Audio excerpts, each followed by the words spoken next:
ہندو گائے کو پوجنے والا،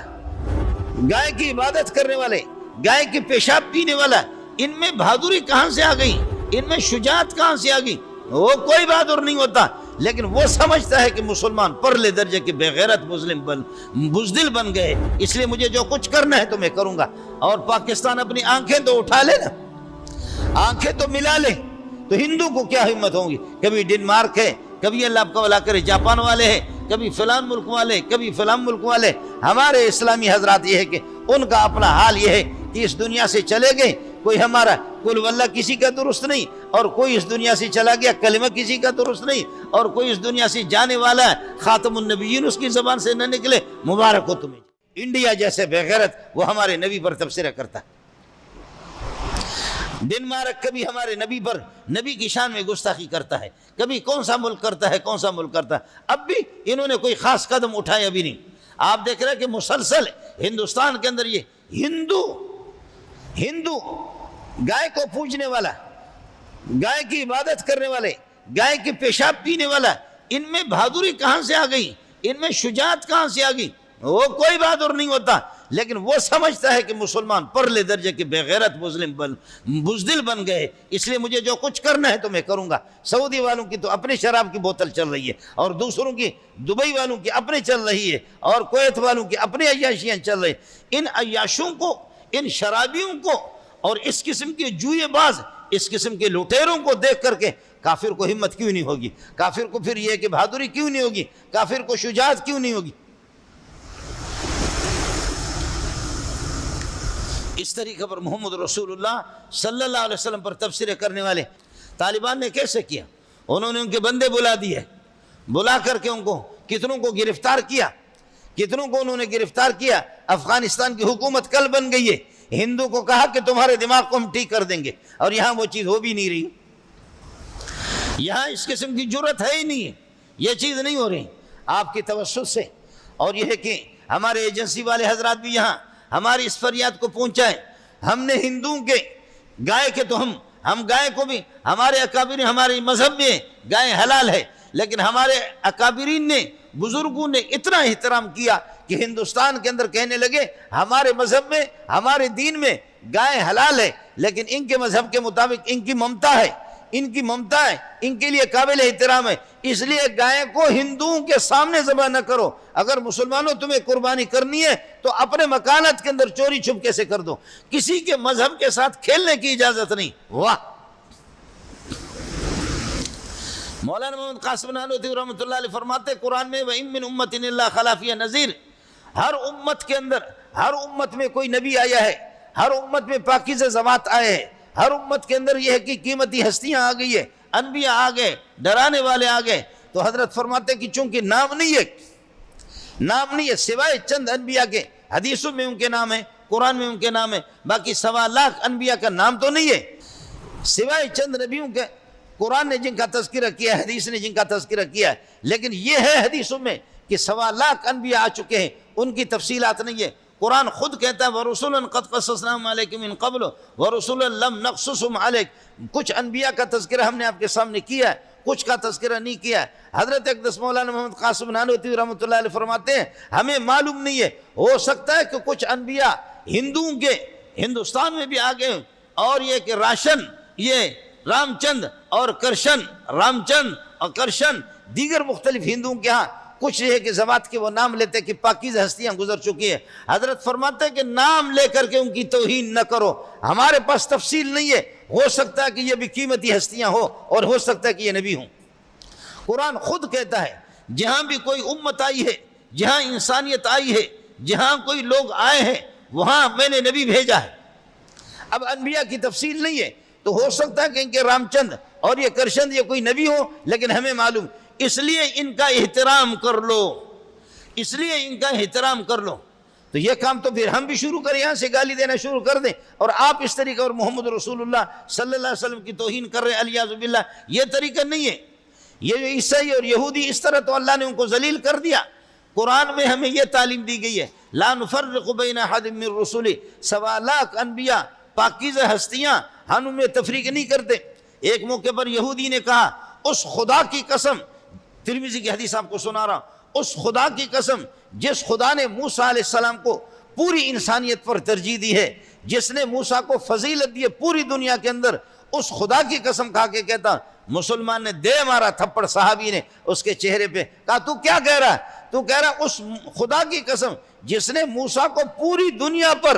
پوری انسانیت موسیٰ کو فضیلت بخشی ہے، تو کیا موسیٰ کو ہمارے نبی پر بھی فضیلت بخشی ہے؟ دبا کر کے اس نے منہ پہ مارا۔ یہودی شکایت لے کر کے گیا کہ یا رسول اللہ، آپ اللہ کے رسول، اے محمد، آپ کے بندے نے، آپ کے شاگرد نے مجھے مارا، میں نے صرف یہ جملہ کہا۔ تو میرے نبی نے فرمایا لا تخیرون بین الانبیاء، مجھے انبیاء پر ترجیح نہ دو، مجھے انبیاء، حالانکہ آپ کو خود قرآن نے بتا دیا تلک الرسل فضلنا بعضهم علی بعض، 1.25 لاکھ انبیاء پر آپ کو فضیلت دی ہے، لیکن عاجزی کر کے مسئلہ سمجھانے کے لیے تواضع کے طور پر آپ نے فرمایا اس طریقہ پر مجھے اوپر خالق کے برابر قرار دینا، میری فضائل، میری فضیلتیں اتنی بیان کرنا اور مجھے اس طرح درجہ اوپر چڑھانا اور باقی انبیاء کی توہین کرنا، تم کیا سمجھتے ہو کہ موسیٰ علیہ السلام کوئی معمولی ہے؟ مجھے معلوم نہیں ہے، جب ہم سب بے ہوش ہو جائیں گے اور جب اٹھیں گے، جب میں ہوش میں آ جاؤں گا، سارے کے سارے عرش کے نیچے جب بے ہوش ہو جائیں گے اور اٹھیں گے تو میں دیکھوں گا موسیٰ علیہ السلام نے عرش کے پائیدان کو اس نے پکڑا ہوا ہے، مجھے معلوم نہیں ہے کہ موسیٰ علیہ السلام بے ہوش ہو گیا تھا یا نہیں ہو گیا تھا، ہو سکتا ہے کہ وہ بے ہوش نہ ہو گئے، اور یہ بھی ہو سکتا ہے کہ طور کے موقع پر وہ بے ہوش ہو گیا تھا، اس وجہ سے آج اللہ نے اس کو سرے سے بے ہوش ہی نہیں کیا، یا ہم سب سے پہلے اس کو ہوش آ گیا۔ موسیٰ کا ایک مقام ہے، اگر اس نے یہ کہا کہ اللہ نے موسیٰ کو فضیلت دی ہے تو اتنا تو کوئی بڑا مسئلہ نہیں کیا، تم نے کیوں اس کو مارا؟ ہمارے لیے تو یہ تعلیمات ہے۔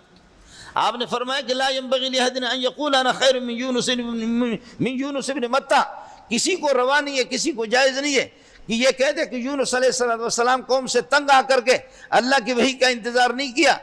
یونس علیہ السلام بھاگ گیا، جیسے کہ ہمارے کسی مولوی نے کہا ڈکٹیٹر آدمی جب پڑا ہوا انہیں ہو تو پھر یہ کہ الو کا پٹا۔ ہمارے ہاں دانشور بھی ایسے ہوتے، مبارک ہو تمہیں تمہارے دانشور، اوہ پاکستانی ہو جو میرے سامنے بیٹھے ہو، مبارک ہو تمہارے دانشور غامدی داڑھی منڈا، تمہارے دانشور محمد علی مرزا قرآن کا ایک صفحہ بھی نہ پڑھ سکے، اردو پڑھ کر کے انگلش کے 4 الفاظ بولتے، دانشور نہ وہ قرآن کو جانتے نہ حدیث کو جانتے، نہ اصولوں کو جانتے ہیں نہ کچھ جانتے، ایسے انگریز نے ہوا بھر بھر کر کے ان کو بھیجا، اسکول کے امتحان میں بھی ہمیشہ فیل ہونے والے۔ مبارک ہو تمہیں، مبارک ہو، جب اصل علماء کی تمہیں پہچان نہیں، جب علماء کی طرف آپ توجہ نہیں کریں گے تو اس قسم کے بدبخت بخدا بعض جملے اس قسم کے استعمال کرتے ہیں کہ ایک ہی جملہ ان کے کفر کے لیے کافی ہے، ایک ہی جملہ۔ میں کسی کے یہاں ٹھہرا ہوا تھا تو کسی نے مجھے یہ پتہ نہیں یہ محمد علی مرزا ہے کیا بلا ہے، اس کا مجھے اس نے سنایا تو قرآن کی کوئی آیت پیش کی، قرآن کی کوئی آیت یہ ہے کہ اس نے پیش کی کہ انا یکون لی غلام کیف یکون لی غلام، میں 100 سال میری عمر ہو گئی، زکریا کی میری اولاد کس طریقہ پر ہوگی۔ کہتا ہے کبھی اللہ کے نبی کو بھی شک ہوتا ہے،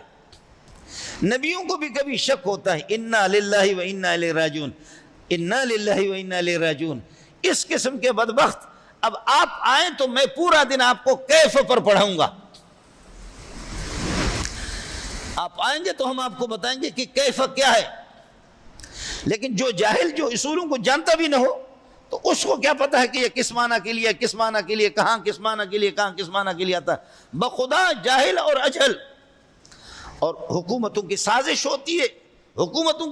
ہوتی ہے کہ اس قسم کے اجہل اور جاہل اپنے جیسے جاہلوں کو، ان کو ابھارو،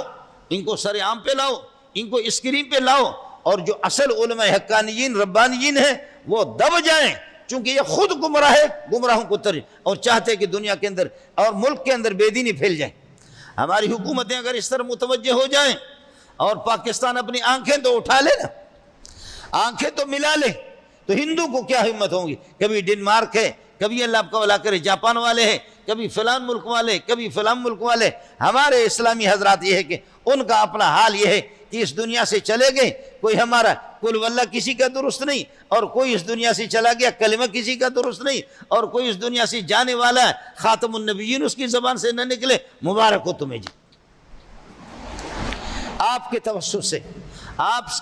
سے اپنے اداروں سے میری اپیل ہوگی. آج چونکہ ہمیں ہدایت یہ دی گئی کہ ہم صرف رونا رو سکتے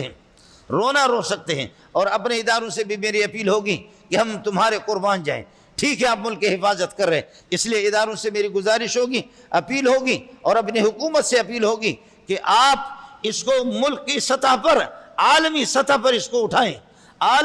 پر اس کو اٹھائیں کہ ہندو اور اس طرح ڈنمارک اور فلانا ملک،